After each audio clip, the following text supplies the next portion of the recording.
I would like to recognize the hard work and dedication of our personnel whose efforts contributed to the positive results of the Safer Cities initiatives under the leadership of our Secretary of the Interior and Local Government, Secretary Junping Remulla.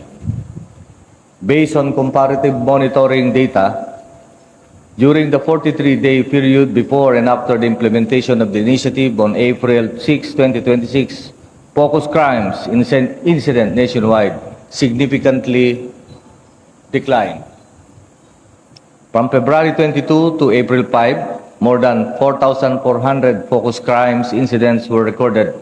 However, from April 6 to May 18, the number dropped to below 3,800 incidents, reflecting nearly a 16% reduction in focus crimes across the country.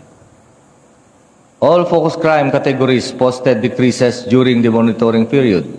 Cases of rape declined by 40%, carnapping of motor vehicle decreased by 28%, physical injuries dropped by nearly 26%, robbery, theft, homicide, and murder incidents also significantly declined nationwide. These accomplishments reflect the impact of intensified police visibility, focus on anti-criminality operations, preventive patrols, and stronger coordination with local government units and the community stakeholders. These are not just numbers.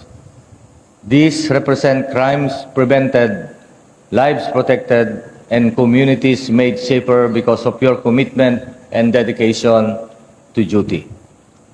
Sa bawat pulis na nagpapatrolya sa lansangan, sa bawat operasyon laban sa kriminalidad at sa bawat agarang pagresponde sa pangangailangan ng mamamayan, ipinakita ninyo na ang PNP ay nanatiling handa, aktibo at nakatutok sa kaligtasan ng publiko.